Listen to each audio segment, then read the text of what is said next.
오늘 이렇게 우리 신내교회 새 예배당이 세워질 이 터전 위에서 우리가 기공 예배를 드리면서 이 야외에서 예배 드리니 특별한 의미가 있는 것 같습니다.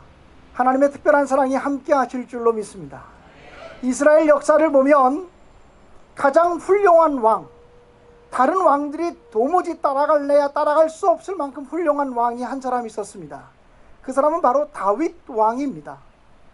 그런데 이 다윗 왕이 하나님의 성전을 짓고 싶은 마음이 생겼습니다. 하나님, 제가 하나님의 성전을 짓고 싶습니다. 그런데 하나님께서는 다윗 왕에게 말씀하시기를 너는 하나님의 성전을 지을 수 없다, 이렇게 말씀하셨습니다. 아무리 돈이 많고 아무리 권력이 많고 아무리 하나님께 칭찬받는 사람이라고 해도 성전 짓는 것은 아무나 하는 일이 아니라는 것을 성경은 우리에게 보여주고 있습니다. 그리고 하나님은 그 아들 솔로몬 때에 비로소 성전을 건축하도록 허락해 주셨습니다. 그 다윗 왕은 자기가 성전을 건축하고 싶었는데 하나님이 허락하지 않아서 성전을 건축할 수 없게 되자, 그러면 내가 헌금이라도 좀 해야 되겠다. 성전을 내 아들 솔로몬이 잘 지을 수 있도록 내가 준비하는 작업은 내가 좀 해야 되겠다. 이런 마음을 가지고 성전 건축을 위한 준비를 갖추어 줍니다. 그래서 그런 성전 건축의 준비가 갖추어졌기 때문에 솔로몬 왕 때에 상상할 수 없는 아름다운 성전을 건축하게 됩니다.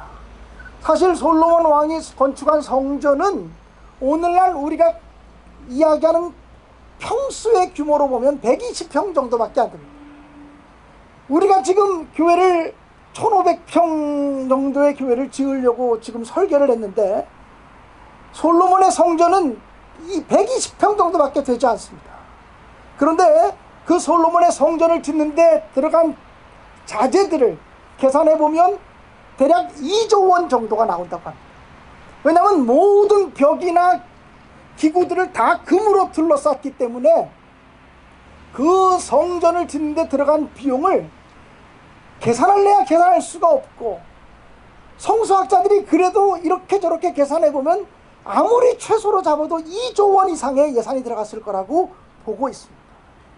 그런데 또 어떤 성수학자들은 이야기하기를 다윗 왕이 솔로몬 왕에게 물려준, 성전 건축을 준비하며 마음껏 지어라고 물려준 재산이 65조 정도 된다고 그렇게 해석을 합니다. 여러분, 김광현 목사가 복이 많아서 성전을 건축하는 놀라운 축복을 누리게 되었습니다. 저는 요즘 성전을 건축할 수 있다는 것만 생각하면 가슴이 뛰어서 견딜 수가 없습니다. 자다가도 벌떡 일어나서 너무나 기뻐서 하나님 감사합니다라고 기도하다가 또 잠들곤 합니다. 저 혼자의 힘이 아니라고 저는 분명히 믿습니다. 저보다 오래전부터 하나님의 교회를 섬겼던 선배 목사님들, 또 우리 역대 장로님들, 또 우리 성도님들의 눈물과 헌신, 하나님의 교회를 세우게 하옵소서, 하나님의 교회를 보다 견고하게 세우게 하옵소서라고 기도하며 하나님께 매달렸던 많은 믿음의 선배들의 그 영향을 통해서 오늘 이 자리까지 왔다고 저는 의심 없이 믿습니다. 그러므로 사랑하는 여러분, 우리는 먼저 우리 믿음의 선배들이 오늘 우리가 이 자리에 서기까지 하나님의 교회를 지키고 하나님의 교회를 위해서 헌신하고 하나님의 교회를 위해서 눈물과 피와 땀을 흘린 것들에 대해서 감사하고, 그리고 그들께 한이 없는 고마움을 표하는 이런 마음으로 이 자리에서 예배드릴 수 있게 되어지기를 주님의 이름으로 축복합니다. 혹시 여러분 중에 밑에 떨어진 것 때문에 신경 써서 설교가 안 들리는 사람이 있을까봐 제가 잠시 죽겠습니다. 저는 신경 안 쓰이는데 청중들 중에는 그거 신경 안 쓰여가지고 설교는 안 듣고 목사님 왜 저거 안 주시나 이런 분들이 있을 것 같아요. 여러분, 성전 건축 아무나 하는 일 아닙니다. 돈 많다고 하는 일 아닙니다. 지혜와 지식이 많다고 하는 일 아닙니다. 재주가 많다고 할 수 있는 일도 아닙니다. 이 성전 건축은 하나님이 허락하셔야만 하는 일입니다. 우리들의 시대에 우리들의 힘으로 하나님의 교회를 세울 수 있다고 하는 것은 그 무엇과도 비교할 수 없는 놀라운 축복이요 하늘의 상급임을 저는 분명히 믿습니다. 성전 건축을 저는 이제 두 번째 해볼 목회 여정 가운데 두 번째 하는데요, 첫 번째 성전 건축할 때 죽는 것보다 힘들었습니다. 차라리 죽었으면 좋겠다 싶을 정도로 성전 건축이 힘들었습니다. 근데 그 성전 건축을 끝마치고 난 다음에 얼마나 하나님께 감사한지 제가 기도했습니다. 하나님, 내 목회 여정에 한 번 더 교회를 성전을 건축할 수 있게 해주십시오. 그런데 하나님이 그런 기도는 또 잘 들어주시는 모양이에요. 그래서 저를 신내교회로 4년 전에 보내셔서 성전 건축할 수 있는 그런 축복을 저한테 맡기셔서요, 저는 이 거룩한 부담, 거룩한 영광, 거룩한 축복이라고 믿습니다. 저뿐 아니라 이 자리에 있는 우리 모든 성도들, 하나님의 교회를 함께 세워가야 될 이 시대적인 사명을 받은 우리들이 모두가 놀라운 축복을 받았음을 의심 없이 믿습니다. 그러므로 이 자리가 두려움의 자리가 아니라, 걱정의 자리가 아니라 감사와 영광의 자리로 가득 채워질 수 있기를 주님의 이름으로 간절히 축원합니다. 여러분, 솔로몬 왕이 성전을 세울 때 모리아 땅에 세웠다고 오늘 성경 본문은 기록되어지고 있습니다. 하나님의 성전은 아무데나 세워지는 것이 아닙니다. 하나님의 성전은 모리아 땅이라고 하는 곳에 성별되어 세워졌다고 성경은 말합니다. 모리아 땅이 어떤 곳입니까?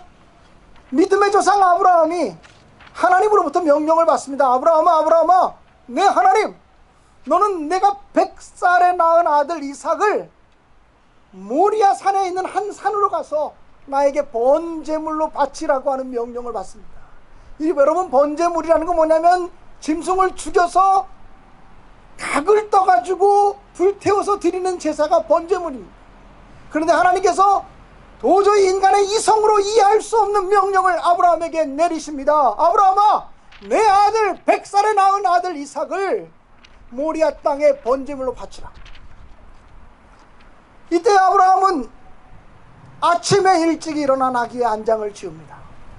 아브라함이 위대한 것은 아무리 힘들고 아무리 어려워도 하나님 말씀에는 순종하는 게 복이다, 순종하는 게 상책이라고 하는 믿음이 아브라함에게 있습니다. 그래서 순종을 뒤로 미루지 않고 속된 말로 민기적 거리지 않냐고 아침에 일찍 일어나서 나귀의 안장을 지우고 모리아 땅을 향해서 갑니다. 모리아 땅까지 나아가는 길이 사흘길이었습니다.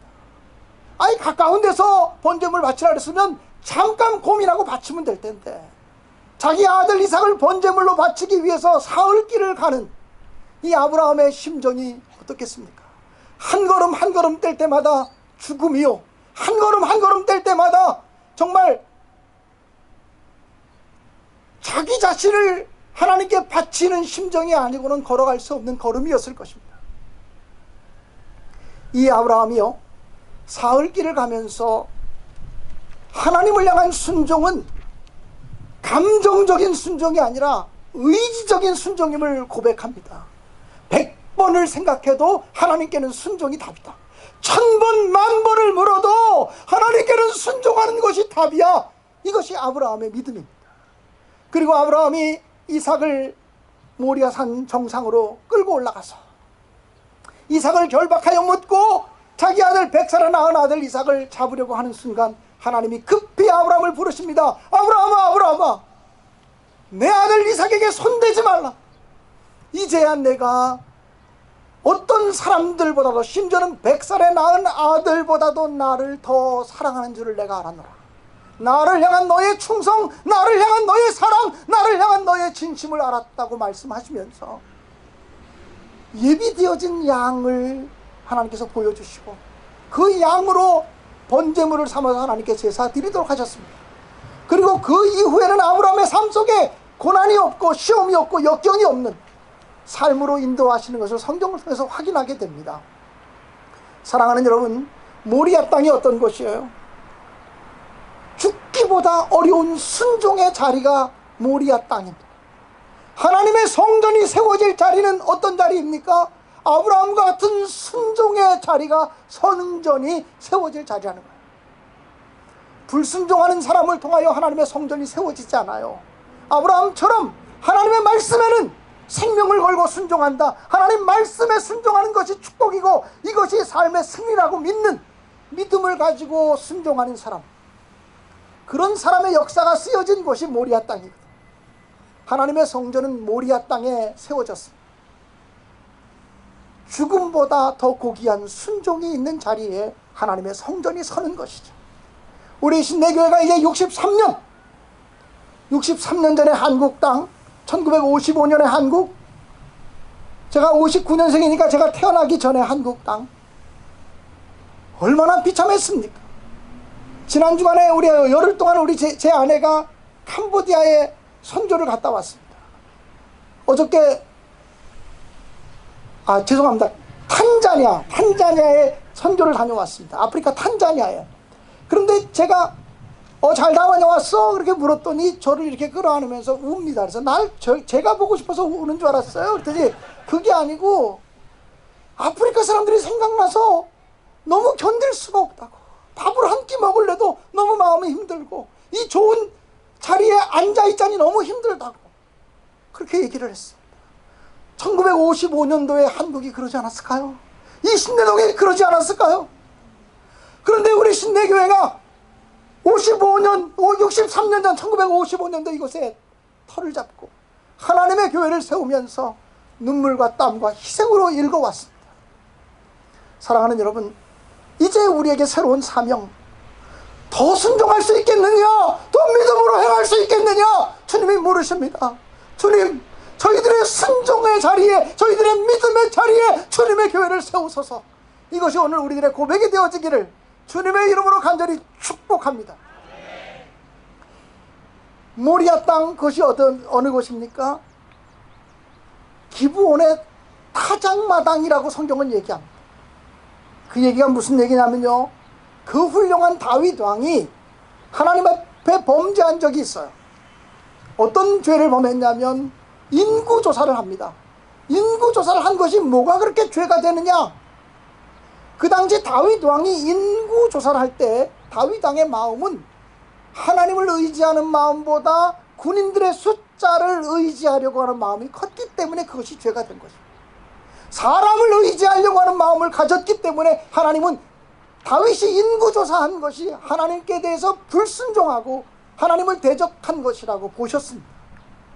그래서 하나님은 다윗 왕에게 큰 벌을 내리셨는데요, 그때 다윗 왕이 잘못 판단하고 잘못 행동하로 말미암아 7만 명이 함께 죽임을 당합니다. 그때 다윗 왕은 선지자 갓을 통해서 하나님의 노여움을 푸셔야 된다고, 회개하셔야 된다고, 그러면서 오른 안에 있는 타작마당을 사서 그곳에서 하나님께 제사를 드리시라고, 예배를 드리시라고, 그러면 하나님이 왕의 제사를 받으시고 왕의 죄를 용서하실 것이라고 말합니다. 그래서 다윗이 값을 주고 오른 안에 타작마당을 샀던 곳, 그것이 바로 모리아 땅이라는 겁니다. 그곳에 솔로몬의 생전이 세워졌다는 겁니다. 다시 말하면 이 하나님의 성전이 세워질 자리는 우리의 죄와 우리의 잘못한 것, 우리의 더러운 것들을 회개하고 정결한 마음이 되어지는 자리, 그리고 하나님과의 교제가 새롭게 이루어지는 자리, 하나님과 화평이 이루어지는 그 자리에 하나님의 교회를 세우신다는 것입니다. 하나님의 성전은 하나님과의 화평이 세워지는 곳에서 세워질 것입니다. 그러므로 하나님의 교회를, 성전을 건축해 나가는 동안에 우리가 가장 소중히 여겨야 되는 가치는 뭐냐면 싸우지 않아야 된다는 것입니다. 다투지 않아야 된다는 것입니다. 하나 되어 충성해야 된다는 것입니다. 왜냐하면 하나님께서는 하나님의 성전을 세우실 때 화평의 자리에 하나님의 교회를 세우시기를 원하신다는 것입니다.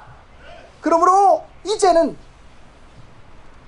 부족한 종을 믿고 여기까지 오신 우리 신내교회 모든 성도님들, 제가 앞장설 테니까 이제는 성전 건축 마칠 때까지는 고만 있습니다. 뒤를 돌아갈 수가 없습니다. 이제는 다 저질러졌습니다. 믿음으로 행하고 순종하고 행동하고 화평함으로 하나님의 놀라운 역사를 이루실 수 있게 되기를 주님의 이름으로 간절히 축원합니다. 오늘 제가 1부 예배 때 설교를 했습니다. 제가 2부 예배 때는 원로 목사님을 모셨기 때문에 제가 설교를 안 했는데 1부 예배 때 이런 예화를 하나 드렸습니다. 그 얘기를 드림으로 설교를 마치려고 합니다. 미국의 어느 빈민촌에 마르다 벨이라고 하는 여성이 있었습니다. 이 마르다 벨이라고 하는 여인은 빈민촌에서 공부를 배우지 못하고 고생하는 어린 아이들을 보면서 너무나 마음이 아팠습니다. 그래서 하나님, 제가 저 아이들을 가르치겠습니다. 빈민촌의 아이들을 가르쳐서 가난의 고리를 끊도록 하겠습니다. 그런데 가르칠 마음은 있지만 그들을 가르칠 학교가 없는 거예요. 그래서 마르다 벨이라고 하는 여사가 하나님께 기도합니다. 하나님, 어떻게 하면 학교를 지을 수 있습니까? 학교를 지을 수 있는 방법 좀 가르쳐 주세요. 학교를 지을 수 있는 돈 좀 주세요. 이 빈민 아이들을 가르치고 싶습니다. 근데 하나님이 기도하는데 이 마르다 벨의 마음속에 하나의 놀라운 지혜를 허락하십니다. 뭐냐면 그 당시에 미국의 가장 큰 부자 중에 한 사람이던 자동차왕 헨리 포드를 찾아가라는 거예요. 헨리 포드를 찾아가서 만나서 너의 비전을 얘기하라. 이런 감동을 받았어요. 그래서 그가 어렵게 헨리 포드를 찾아갑니다. 비서들이 막았지만 어렵게 헨리 포드를 만나게 되었습니다. 그리고 마르다 벨이는 자기의 꿈을 얘기했습니다. 이 빈민촌에 학교를 세워서 제가 아이들을 잘 가르침으로 말미암아 이 빈민촌을 변화시키는 주역이 되겠습니다. 우리 포드 회장님께서 좀 기부를 해 주십시오. 그랬더니 포드가 1달러를 주었습니다. 1달러를 주었다는 얘기는 뭐냐면 거부한 것입니다. 보기 좋게 거부한 것입니다. 그저 그 여인을 거지와 같이 취급한 것이었습니다. 그 여인은 헨리 포드 같은 1달러를 가지고 집으로 돌아왔습니다. 그리고 하나님께 기도합니다. 하나님, 나는 분명히 기도하는 중에 하나님이 헨리 포드를 떠올리게 하셔서 헨리 포드를 찾아갔는데 1달러를 받았을 따름입니다. 1달러를 가지고 어떻게 학교를 짓습니까? 1달러를 가지고 무엇 하나 할 수 없습니다. 그런데 하나님, 나는 하나님이 선하신 분임을 믿습니다. 나로 하여금 헨리 포드를 찾아가게 하시고 헨리 포드로 하여금 1달러를 받게 하셨으니 여기서부터 시작하겠습니다. 1달러를 감사하면서 이 1달러, 작은 1달러로부터 제가 시작하겠습니다. 어떻게 해야 되는지 지혜를 가르쳐 주십시오. 그녀의 마음속에 지혜가 생겼습니다. 1달러를 가지고 가서 꽃씨를 샀습니다. 그리고는 꽃씨를 뿌렸습니다. 그리고 정성스럽게 가꿉니다. 꽃이 피었습니다. 그리고 베어다가 나가서 팔았습니다. 그리고 꽃을 판 돈 가지고 더 많은 꽃씨들을 사다가 꽃씨를 또 뿌렸습니다. 그리고는 더 많은 꽃을 생산하게 되었고 그 꽃을 팔아서 어느 정도 돈을 모았을 때 천막으로나마, 이렇게 아마 천막을 치어서라도 학교를 개교할 수 있게 되었습니다. 학교를 개교하는 날, 천막 학교를 만들고서 학교를 개교하는 날 헨리 포드에게 초청장을 보냈습니다. 당신이 우리에게 기부하신 돈을 가지고 큰 역사를 이루었습니다. 우리 학교 오셔서 축사해 주십시오. 헨리 포드는 처음에 기억도 나지 않았습니다. 나중에 생각해 보니까 1달러를 줬던 기억이 나요. 그래서 와봤습니다. 와봤더니 그 마르다 벨이라고 하는 여성이 이야기합니다. 헨리 포드 씨가 준 작은 돈이지만 그것을 가지고 우리는 이것이 하나님의 응답이다 믿고 기도했습니다. 여기서부터 시작하겠다고 낙심하지 않고 절망하지 않았습니다. 우리가 가진 것이 적었지만 낙심하지 않았습니다. 절망하지 않았습니다. 우리는 도전했습니다. 그리고 일했고 수고했고 땀 흘렸고 정성을 다했습니다. 그래서 그것으로 꽃을 많이 가꾸고 그리고 그 꽃을 팔아서 이 천막 학교를 짓게 되었다고, 헨리 포드 씨께 진심으로 감사한다고 그렇게 이야기를 했습니다. 잠시 후에 헨리 포드가 나와서 축사를 하는 시간에 헨리 포드가 그 자리에 서는 것이 죽는 것보다 힘든 시간이었을 거예요. 그는 거기 있는 사람들에게 이야기합니다. 저를 용서해 주십시오. 제가 사실은 1달러를 주면서 이 마르다 벨이, 이렇게 크고 거룩한 꿈을 가지고 있는 마르다 벨이를 거짓 취급했습니다. 네, 그의 비전을 나누어 갖지 못했습니다. 그런데 그 1달러를 가지고 감사하며 놀라운 역사를 이룬 것을 볼 때 내가 감동했습니다. 내가 이 시간 100만 불을 기부하겠습니다. 그래서 그 돈 가지고 세워진 학교가 마르다 벨이 학교라고 하는 학교입니다. 사랑하는 여러분, 우리 가진 거 많지 않습니다. 저는 걱정하지 않습니다. 우리 가진 것만 가지고도 너무 감사합니다. 우리에게 주어진 것이 너무 감사할 따름입니다. 우리 교인들이 홀릭의 어린아이들이 1,000원 헌금하는 건지 그렇게 고마울 수가 없습니다. 그렇게 감격될 수가 없어요. 하나님께서 이 일을 통해서, 이 헌금을 통해서 놀라운 역사를 이루시겠구나 하는 감동이 옵니다. 사랑하는 여러분, 성전, 하나님의 성전 돈 갖고 짓는 거 아니에요. 하나님의 성전 믿음으로 세워가야 할 줄로 믿습니다. 우리가 가진 것에 대해서 감사합시다. 그리고 하나님이 도우시면 할 수 있다고 하는 믿음을 가지십시다. 그리고 우리 시대에 하나님의 부흥을 함께 볼 수 있게 되기를 간절히 바랍니다. 금년도 우리 교회의 표어는 교회를 세우시고 이 땅 고쳐 주소입니다. 교회를 세우는 것만이 우리의 목표가 아닙니다. 건물 잘 짓는 것이 우리의 목표가 아니고, 건물 져서 뭐 할 건데, 건물 져서 어떻게 할 건데, 이게 중요하지 않겠습니까? 건물 잘 세워서 우리 교회가 이 땅을 치유하고 이 땅을 고치는 그런 역할을 감당했으면 좋겠습니다. 이제 우리 교회가 건물을 짓고서 평화의 시대를 열고 남북 통일의 시대를 여는 그런 역할들을 감당하는 교회가 됐으면 정말 좋겠습니다. 우리는 부족하지만 하나님이 이 일을 이루실 줄로 믿습니다. 하나님께 영광을 돌립니다. 하나님 감사합니다.